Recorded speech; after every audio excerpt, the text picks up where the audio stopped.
iisa lang ang handler ni Risa Ontiveros, ni Sonny Trillanes, at ni Franz Castro.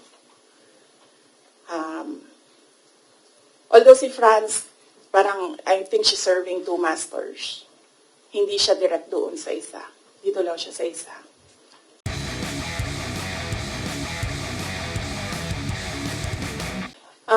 Unang-una, ang diversionary tactic, wag the dog nga sinabi ko noon na ginagawa is yung pag-atake sa akin. Nakita nyo, wala na tayong pinag-uusapan patungkol sa bansa, kundi si Sara Duterte. At hindi na natin napapag-usapan ang kahirapan, ang kagutuman, ang kawalan ng internet, walang internet connectivity sa iba't ibang lugar, kuryente na mahal, kuryente na hindi reliable ang supply. Ang daming problema ng bansang ito. Pero hindi na pag-usapan dahil pinapag-usapan natin si Inday Sara Duterte. Pero wala namang problema sa akin yon. Kaya ko naman sagutin yan lahat kasi alam ko naman wala akong ginawang mali. So kahit ano pang itapon nila, masasagot ko yan. So, hindi ko na sila actually maintindihan. Pumupunta ako doon sa kanila, nagagalit sila. Pag pumupunta ako sa ibang lugar para kausapin ng mga tao, nagagalit sila. Yan yung sinabi ko kagabi doon sa bahay namin. Hindi ko na maintindihan. Galit sila sa lahat ng ginagawa ko. Kausapin ko yung multisectoral groups, nagagalit sila, diversionary tactic. Hindi ko naman inimbento yung fiesta ng Peña Francia doon. Talaga namang totoong merong centennial coronation mass ng Our Lady of Peña Francia. At inimbita ako doon. Sinabi ng kaibigan ko, gusto niyo bang, because this is a milestone, it is historical, gusto mo bang sumali sa misa para alam mo kung anong ginagawa ng mga locals at paano, ano yung klase yung devotion ng mga tao sa ina. So sabi ko, oo. And then, syempre, may kaibigan naman ako sa Naga. May mga kaibigan ako sa Naga. So binisita ko sila. Kasama nung aking pagpunta doon. And syempre, nandoon na kami. Malapit na ang daet.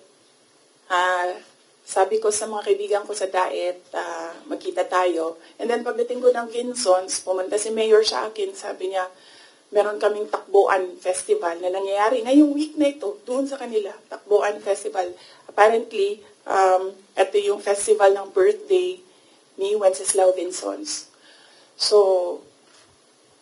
masaya ako na nagkadugtong-dugtong yung mga schedule na kung saan meron akong mga natutunan at meron akong mga nakausap na mga tao. Ang hindi ko lang nagawa doon, hinabol ko, inattempt ko habulin yung OVP Satellite Office sa Legazpi. Kasi meron kaming mga concerns na gusto ko kausapin sila doon. Pero pagdating ko kasi sa Legazpi, 5:30, nagsarado na yung opisina. Ayoko rin naman mag-antay yung mga tao. So, hindi ko naabutan yon. Yun ang hindi ko nagawa sa itinerary ko doon sa Bicol region. So, hindi ko na alam. Galit sila kung makipag-usap ako sa tao. Galit sila pag pumunta ako doon sa kanila. Hindi ko na rin alam. Kailangan ko ba magpaalam? Kakain na ako? Aalis na ako? Hindi ko na sila maintindihan. So,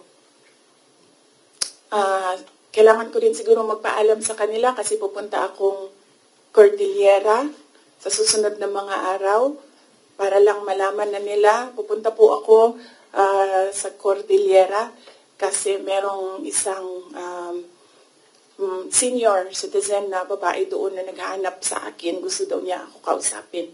So, magpapaalam po sa inyong lahat. Follow up. Other topic? Follow up would be red.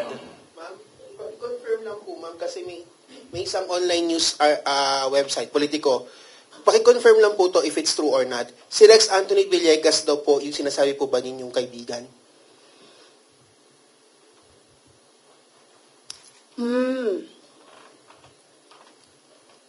Hindi ko alam kung nagsalita si Asek Villegas. Hindi ko, sorry, I have no information right now kung ano yung sinabi ni Asek Villegas. Siya daw po yung ina-identify na Bicolano friend na nag-broker sa meet ninyo with former Vice President Lenny Robredo. Oo. Siguro ang tamang dyan is tanungin diretso si Asek Rex Villegas. Okay. Other matters? From our friends from the Foreign Correspondent Association of the Philippines, Mr. Ken Sasaki, Japanese News Bureau. Good afternoon, ma'am. Hello. You understand Tagalog? Not so much. No? So sorry. For Japanese So, news. how did you understand my answers earlier? Sorry. Just It's Go ahead. okay. Yeah. It's Go okay. ahead, Sasaki-san. Oh, I love Japan. thank you. It's my favorite country in the world. Yes. Next to the Philippines, because the Philippines is given already because I live here and this is where I'll die. But countries to visit, number 1, Japan. I also love your country. Thank you. You should visit Calaguas. Yes, I did. Beautiful. I did. I love Oh, it. you did? You've been there? Yes. Oh, so beautiful. Yes. I've never seen any beach as beautiful as Calaguas. Go ahead, Sasaki-san. Yes, sorry. Sorry. Recently, your father publicly said that from one family, one president is enough. Do you agree with this? One family, one president. Well, if there is a law, then we should follow the law I think this is in relation to family dynasties of people running for offices in government. If there is a law, we will follow the law. I have no problem. I've always said that my dream was to become a pediatrician, a doctor. My dream was not to become a mayor, a vice president, or a president. So I don't have problems with not becoming president of the Philippines. I talked to my friend in Cambodia, and I learned that they have a 16 million population. I said, I'll run for president in Cambodia. It's easier. It's just 16 million. And hopefully additional. So how do you think about the current president, who is the second from one family? Well, there is no law prohibiting family members of former presidents running for president. So when he ran, he was well within his right to run for president. Thank you. Thank you. Next question. Solid. Thank you, sorry. We know we have asked this to you a lot of times and we will be asking you this again. Kasi kagabi lang may sinabi rin si former Senator Trillanes ng articles of impeachment. Sino ba sa tingin mo ang talagang nasa likod nitong ugong-ugong? Kasi kami, we always ask the Congress. Ang lagi nilang sinasabi kung meron mga impeachment, naririnig nila, sa'yo daw po. So sorry, we have to ask you again, ma'am.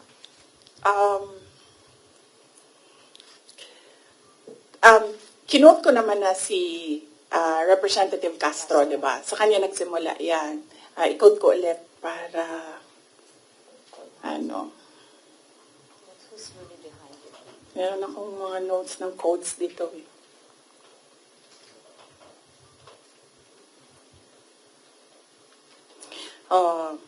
Ito yun, Inquirer ito, yung kinuha ko. Pero I think kinary din siya ng iba't ibang media outlets. The impeachment is especially on the misuse of public funds and technical malversation and violating the 1987 Constitution because a government official is bound to follow the Constitution. So last year pa lang, meron na siyang grounds for impeachment. Kaya sinasabi ko, ginagawa nila ng paraan, pumasok lahat nung kailangan nila doon sa pinag-usapan nila na grounds. And then yes, nagsalita, kanina sinabi ko, one track is impeachment. Nandito si Castro, nandito si Trillanes. Sino? Alam ko kung sino, pero hindi ko siya masabi. At the proper time, siguro, pag lumabas na yung story about sa kanya, sasabihin ko yung lahat ng alam ko. Pero hindi pa kasi lumalabas dito sa hearing yung pangalan niya eh. So, pag merong nagsalita dyan about sa kanya, sasagutin ko, sasabihin ko kung sino.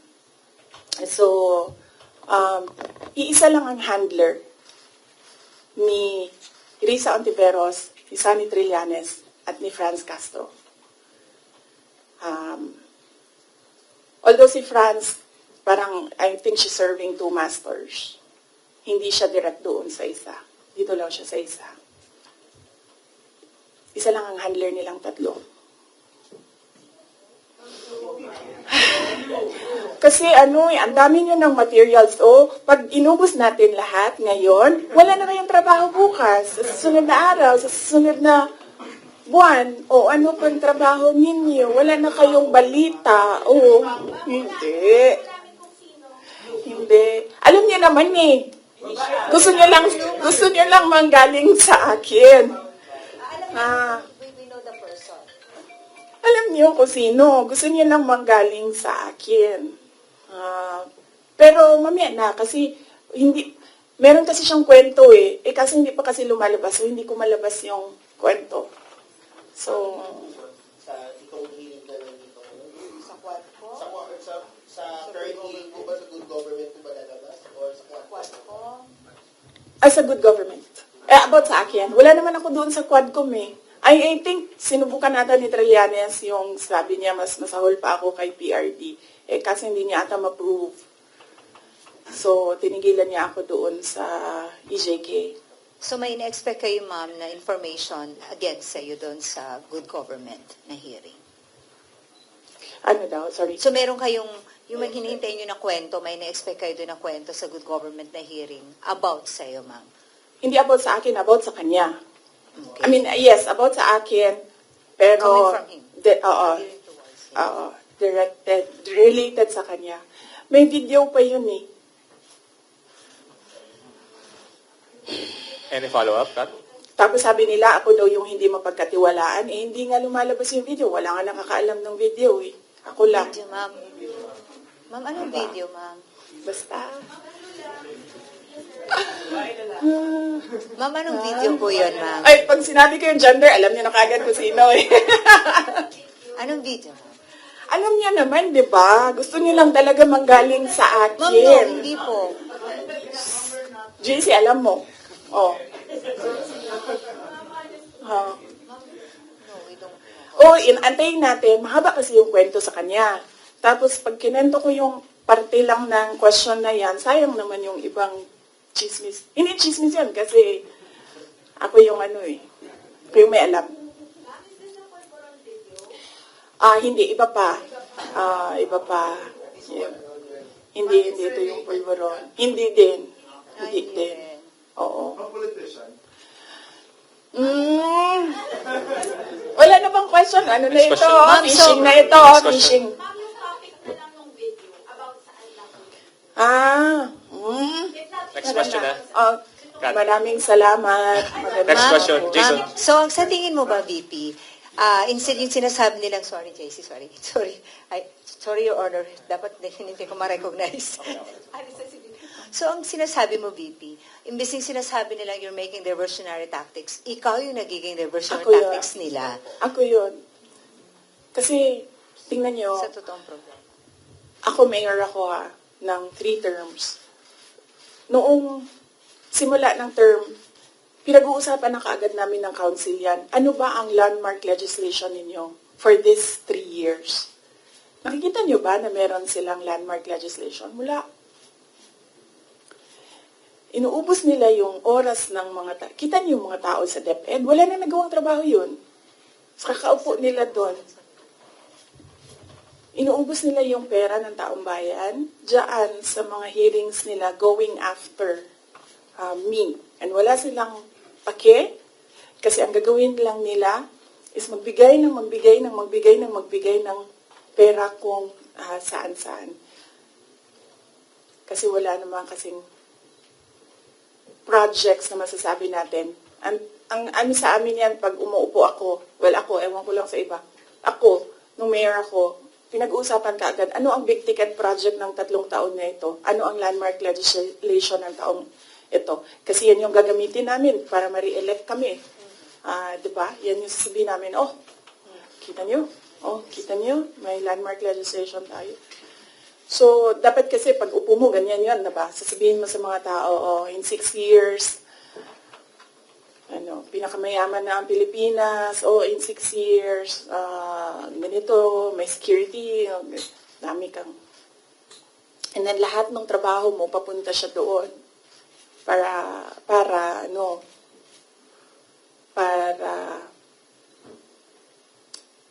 pag-alis mo, nakikita ng mga tao yung trabaho for the past 6 years.